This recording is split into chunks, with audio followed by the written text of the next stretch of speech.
He's an electrical engineer by day that has a true knack for electric guitars. We're going to be talking with Adrian Zvarych next on Solo Notes.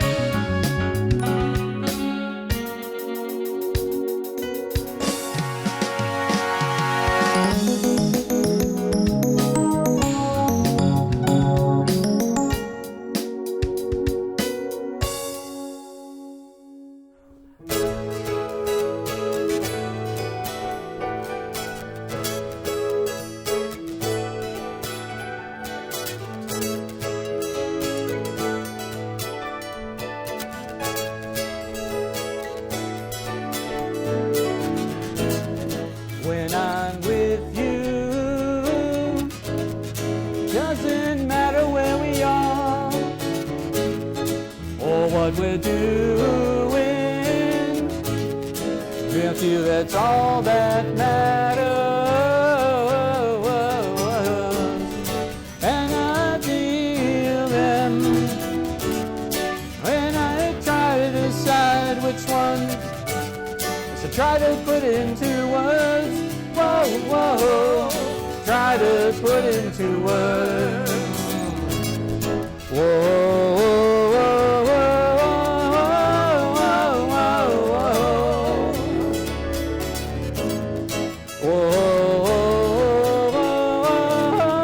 whoa, whoa, whoa. Mostly I'm silent. Silent, well, na na na na na na. Never think of bad words to say. Yeah. When I kiss you, I feel 1,000 different feelings. The color of chills all over my body.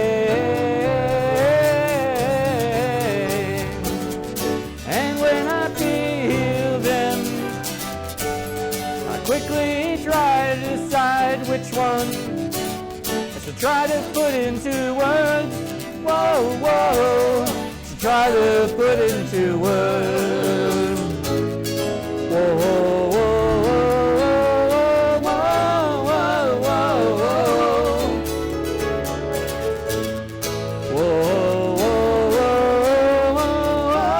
whoa, whoa, whoa. Silent, silent, na na na na na.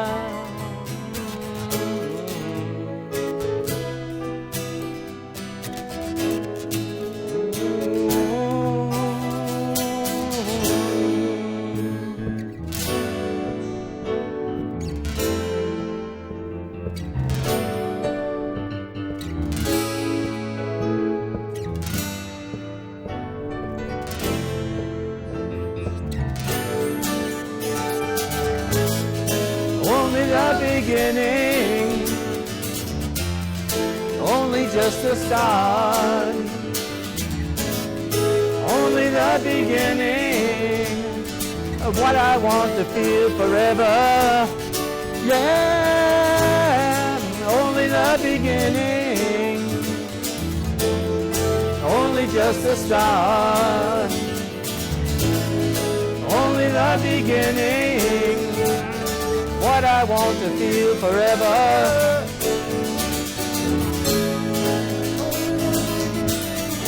Yeah, yeah, yeah.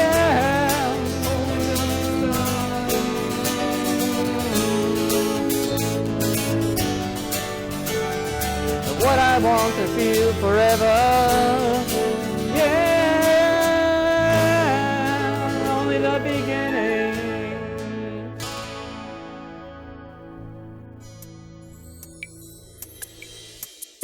Hi, I'm Eric Alexander. You're watching Deltona TV, and this is Solo Notes. And today we are visiting with local resident Adrian Zvarych. How you doing, Adrian? Good, Eric. How I you doing? appreciate you being with us tonight. It's awesome to be here. Terrific.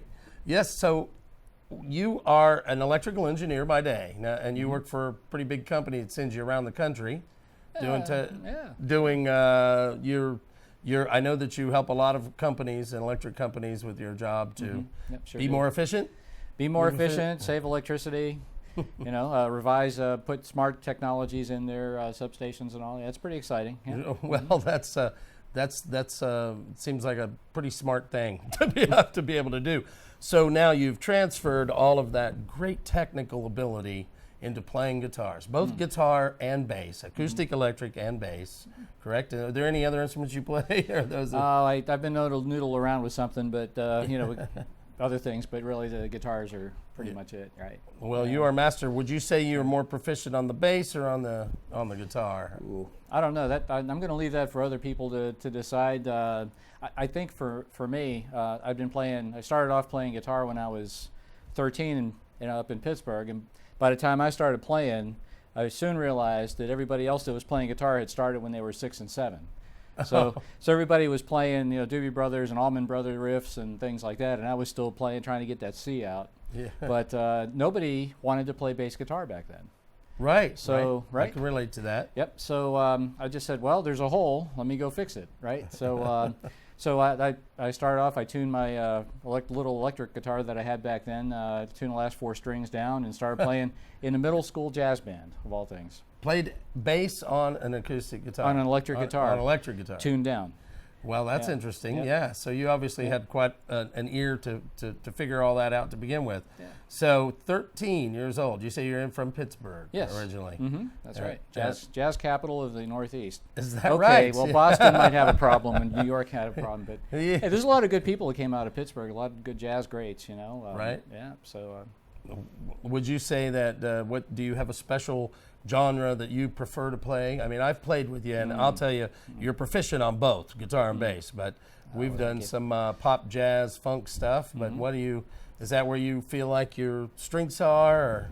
Yeah, no, that's a great question. So, I think in anything with a good groove, a good beat, is pretty much where it seems like the center, my sweet spot seems to be. I gravitate towards that. Yeah, even if it's a simple drum pattern that somebody's playing, I can generally try to find a groove in that somewhere, and then just lay down the bottom or lay down some chords on top. It just depends on what the song is, right? What the need is. Right. Yeah. Mm-hmm. So, starting at 13, did you take any lessons? How did you grow into this, or did you self-taught? Oh, right. So, well, my dad was walking around the house playing guitar, just by Ukrainian folk music. It was really, it was kind of colorful. And eventually he got a piano. So I mean, I was surrounded by music as a kid, just listening. And finally at 13, it's like, hey, Dad, let me try that. Let me, see if I can do this. So, right down the. Right across the street almost from our high school, there was a Cliff Spratt Music Studio, and so actually I went through Mel Bay, all 7 books. Oh, really? Yeah.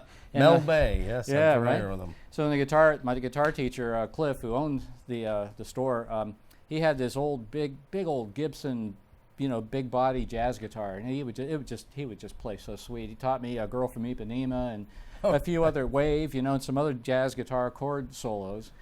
Great. But cool. it was kind of like, I guess I was more of a late bloomer because I got it, but the groove part really wasn't there yet. Right. But as I started playing with the jazz band, there's nothing like having like just all the horns and everything around you to kind of force you to kind of get locked in, right? And so especially when you got a good drummer. Oh yeah. Yeah. So. Gotta have the good backbeat. Yeah, absolutely. Mm-hmm. And so he helped to bring you into that between school, the high school, and taking private lessons. That's kind of just how you did it. So yeah, it was it. And I actually did a stint on tuba. So okay. So that actually, it's kind of funny, right? So it helped. I was learning treble clef on guitar, and here they needed a tubist, right, for the concert band. So I volunteered. Actually, my friend volunteered me, but it helped me learn bass clef. Right, so I can read both, and that's really been just a blessing, ever since then, right? Right. I can still read. Yeah. So did you play in bands? Did you go start in any of the bar bands or anything like that? Right. It was mostly weddings. We got bands together. I guess I have some good stories to tell. We don't have time for that now, but some good stories. We did everything from like Cub Scout parties on the back porch to weddings.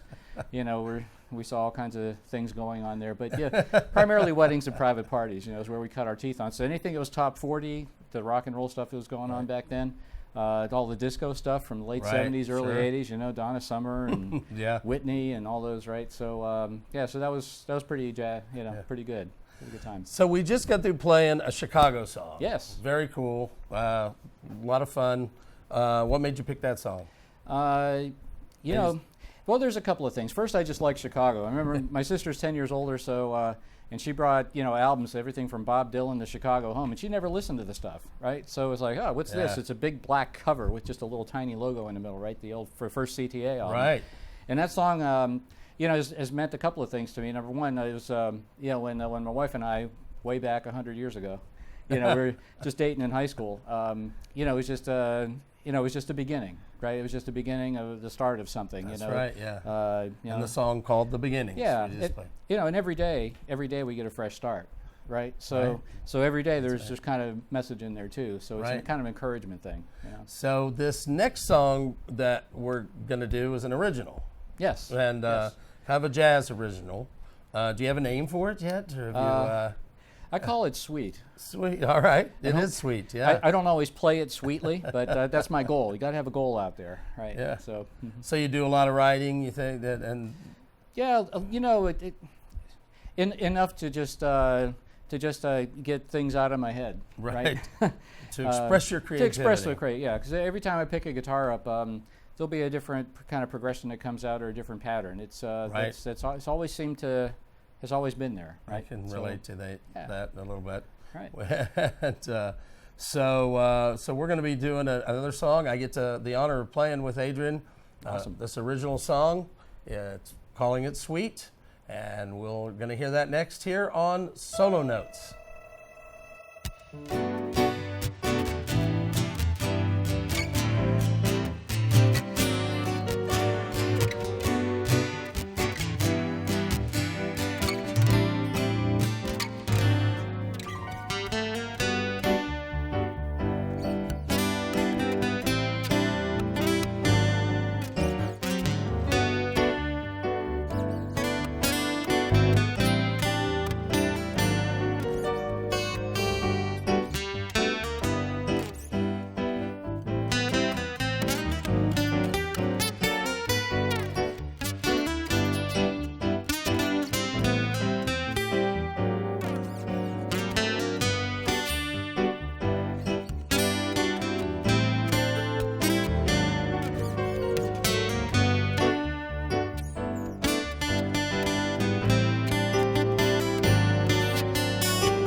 Hi, I'm Eric Alexander, speaking with Adrian Zvarych today on Solo Notes. That was a lot of fun. Great song, great chord changes. Really enjoyed that a lot. Well, and great playing with you again. You had a lot of nice emotion and sonic character to the song. I love adding or doing original stuff. It does, like we said, it helps the creativity flow a little bit. And now you're a man of faith, and I know you. This next song we're going to end up doing here is on the bass guitar.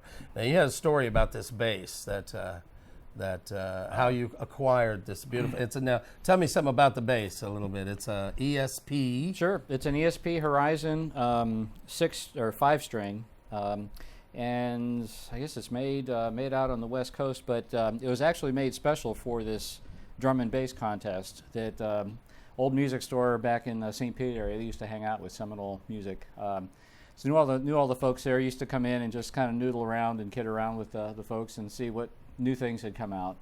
And one day I was just sitting there playing, and they said, we're having a drum and bass wars coming up. Drum and bass drum wars. and bass wars. To get your armor on, right? Isn't that interesting? So, and I said, well, okay, like I said, competitive. Competitive on the softball field, right? Get me out there, and I'm all about it, right? But on music, it's more about like harmony and and fitting in with people and right. Musical dialogue, right? I mean, I really enjoy that. Excuse me, but I like that term, musical dialogue. Yeah, I'll use right. that. I'm gonna steal that. Okay, you can have that. Yeah, we'll have the contract at the end of the thing. So, no, I said steal it. I wasn't playing. That's right. That's right. Okay. All right. I got it now. So, anyways, so I agreed. I mean, I've known these folks for quite a while, right? 5 or 6 years by then, and I said, well, all right, I'll do it. It took me about a week, and then I got back to them and says, yeah, I'll do it, because it seemed like they needed people, right? And so, about the same time, about 2 or 3 months earlier, I was really enamored by the sound of the 5-string, right? It was starting to make its way into mainstream music. And I really enjoyed the depth, being able to go down. I used to tune my old BC Rich Eagle bass that I had. I used to tune the notes down, right? Every half turn gave me a half step. I mean, interesting. A pure half step. So I could crank it a half step, know I got that low E flat, right? But that gets a little distracting while playing, right? So I just prayed. I said, Lord, it'd be really cool to have a 5-string, but trying to take $2,500 out of the house budget when this is just a hobby, it was a little bit steep. So it's like, all right, so I'll just pray and just believe, right?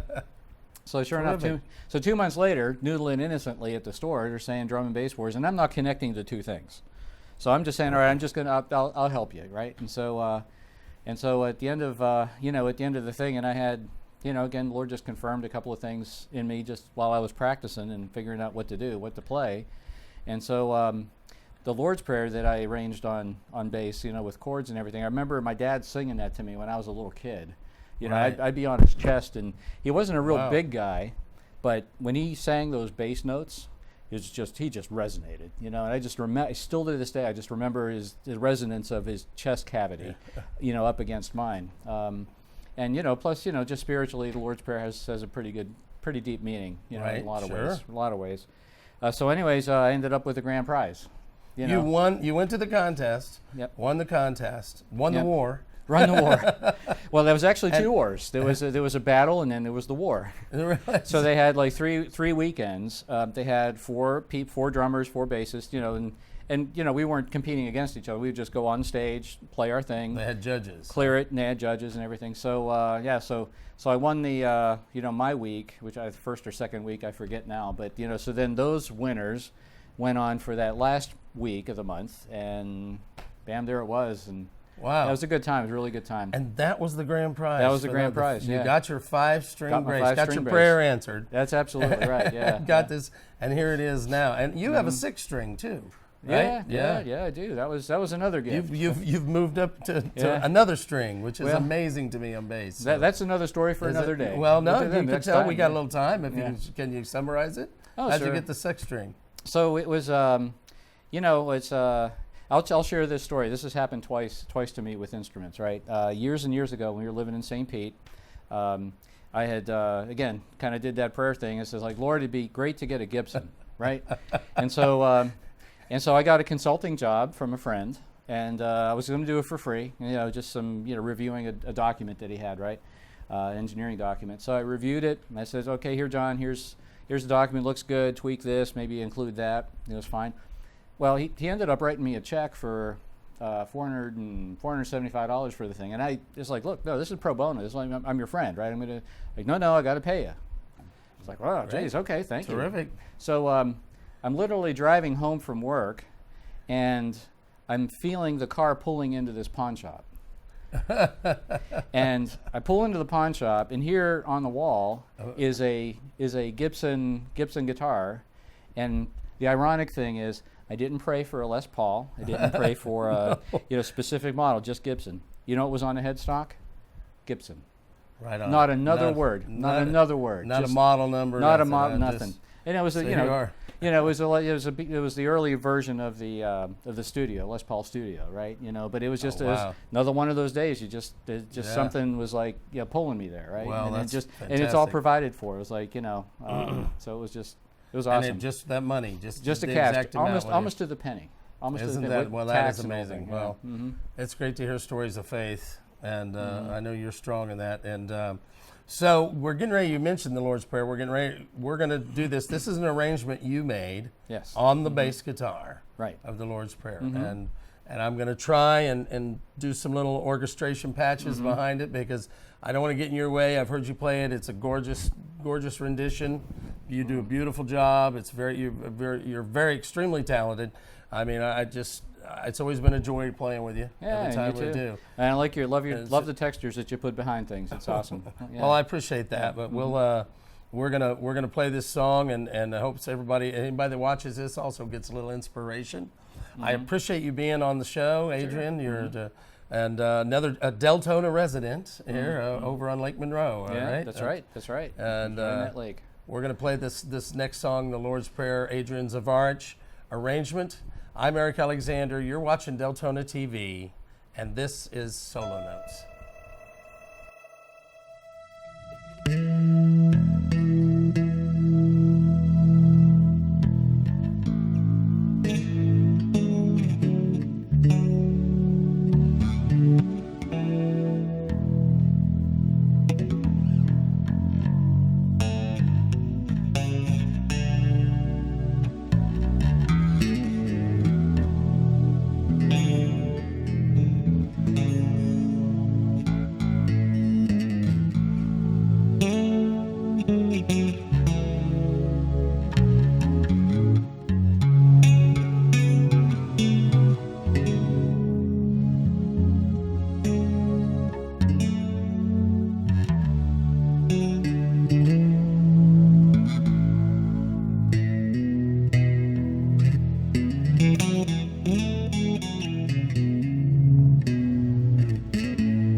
you.